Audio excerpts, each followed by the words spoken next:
जयंती मंगला काली भद्रकाली कपालिनी दुर्गा क्षमा शिवा धात्री स्वाहा स्वाहा नमो अस्तुते। सबसे पहले मेरे सभी सच्चे सनातनी प्रेमी जनों को हरे राधे कृष्ण और जय माता दी। कृष्णा म्यूजिक यूट्यूब चैनल में आप सभी भक्तों का बहुत बहुत अभिनंदन और स्वागत। आज हम इस वीडियो में चर्चा करेंगे शारदीय नवरात्रों के बारे में। जैसे कि हम जानते हैं कि शारदीय नवरात्र प्रारंभ हो चुके हैं। शारदीय नवरात्रों में विशेषतर कुछ बातों का ध्यान रखना चाहिए। जब हम नवरात्र में इन बातों का ध्यान रखते हैं तब हमें पूजा पाठ और व्रत का फल प्राप्त होता है।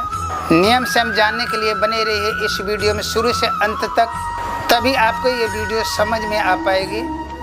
जैसे कि हम जानते हैं नवरात्रों में क्या क्या नहीं करना चाहिए।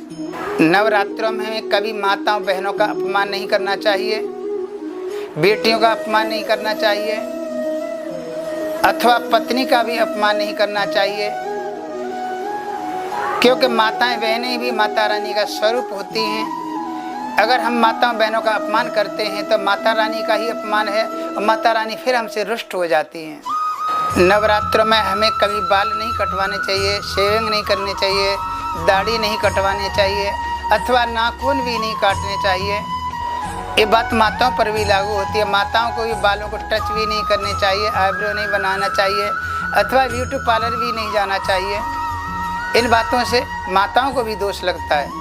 नवरात्रि में हमें पहले माता रानी का भोग लगाने के लिए विशेष तरह में बर्तनों का ध्यान रखना चाहिए।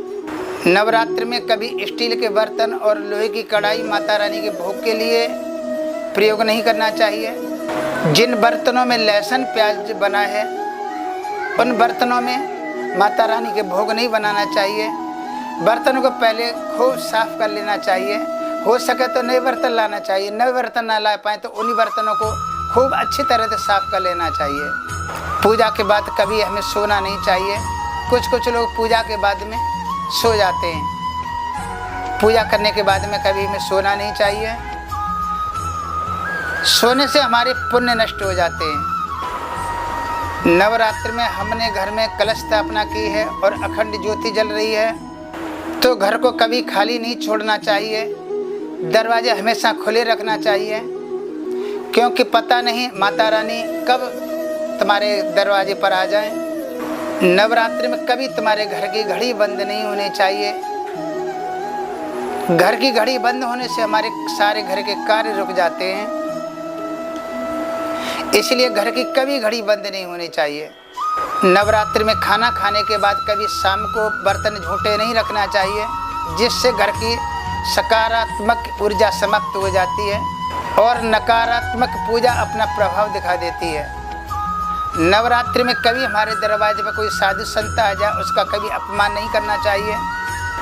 मांगने वाले का भी अपमान नहीं करना चाहिए, अथवा दरवाजे पर कोई अतिथि आ जाए उसका कभी अपमान नहीं करना चाहिए। पता नहीं माता रानी भगवान किस वेश में हमारे दरवाजे पर आ जाए, तो अतिथियों का संतों का दरवाजे पर कोई भी व्यक्ति आ जाए हमें कभी उसका अपमान नहीं करना चाहिए। नवरात्रि पूजा में कभी भी हमें गलती से भी काले और नीले कलर के कपड़े नहीं पहनने चाहिए। ऐसा करने से माता रानी रुष्ट हो जाती हैं। नवमी अष्टमी को हम कन्या भोजन कराएं तो कन्या की उम्र 11 वर्ष से कम होनी चाहिए। नवमी अष्टमी को जब हम कन्या भोजन कराएं तो कन्या की उम्र 11 वर्ष से कम होनी चाहिए। और कन्या भोजन कराते समय और उन कन्या के साथ कोई भेदभाव नहीं करना चाहिए। अगर हमने इन नियम संयम का किया उल्लंघन तो हो जाएगी माता रानी रुष्ट और आपको पछताने के अलावा आपके जीवन में कुछ भी हाथ नहीं लग पाएगा। अब आइए हम ये जान लेते हैं कि नवरात्र का महत्व क्या है और नवरात्र व्रत करने का फल क्या है। एक बार 88,000 सोनकादिक ऋषियों ने श्री सूत जी महाराज से एक प्रश्न किया, हे मुनिवर, नवरात्र व्रत करने का फल क्या है और इस व्रत को किसी विधि विधान से करना चाहिए, कृपा करके हमें बताइए। श्री सूत जी महाराज कहते हैं, ऋषियों, चैत्र और अश्विनी मास के महीने में माँ भगवती का पूजन किया जाता है।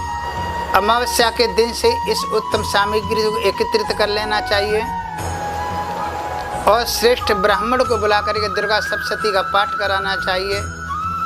श्रद्धा अनुसार ब्राह्मण को दान दक्षिणा देने चाहिए। आपके घर से ब्राह्मण जब प्रसन्न होकर के जाता है तो माँ भगवती का पूर्ण आपको आशीर्वाद प्राप्त होता है।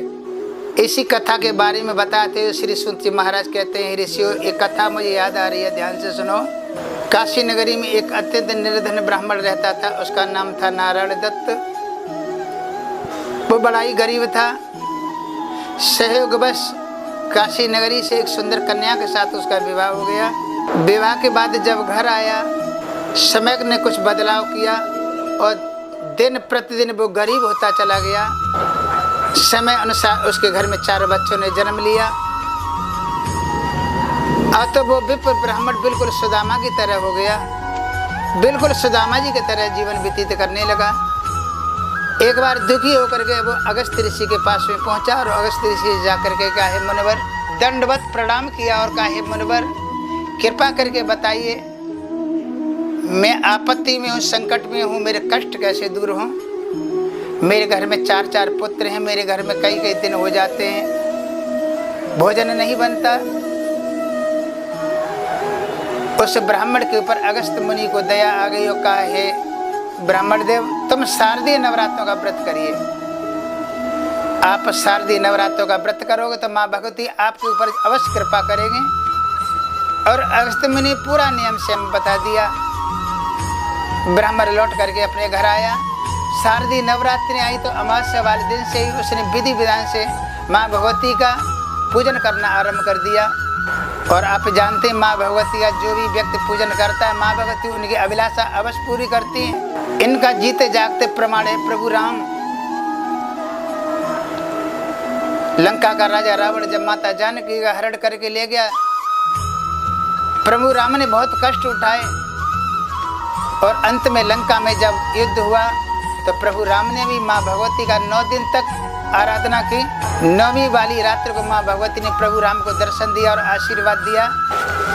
उसी आशीर्वाद के प्रभाव से प्रभु राम ने रावण से विजय प्राप्त की। जब नारायण दत्त ब्राह्मण देव ने भी माँ भगवती का विधि विधान से पूजन किया, और जो माँ भगवती का विधि विधान से पूजन करता है उसके शत्रु सहज में नष्ट हो जाते हैं। शत्रु सामने आते हैं तो उनके पैर लड़खड़ा उठते हैं। नारायण दत्त ब्राह्मण ने जब माँ भगवती का विधि विधान से पूजन किया, 9वीं की रात्र माँ भगवती ने आकर के उसको दर्शन दिया, अपना रूप दिखाया। माँ भगवती के दर्शन पाकर के ब्राह्मण धन्य हो गया, सारे कष्ट दूर हो गए। तो माँ भगवती का जो भी जीव पूजन करता है, माँ भगवती उसी की अभिलाषा अवश्य पूर्ण करती हैं। उम्मीद है ये वीडियो आपको अवश्य पसंद आई होगी। अगर ये वीडियो आपको पसंद आई है तो आपके रिश्तेदारों के पास अवश्य इसको शेयर करें, ताकि रिश्तेदार दोस्तों को भी इस वीडियो को लाभ मिल सके। इस वीडियो को शेयर करें, लाइक करें और सब्सक्राइब करें। कमेंट में जय माता दी लिखना न भूलें। इसी जानकारी के साथ सभी सच्चे सनातनी प्रेमी जनों को हरे राधे कृष्ण और जय माता दी।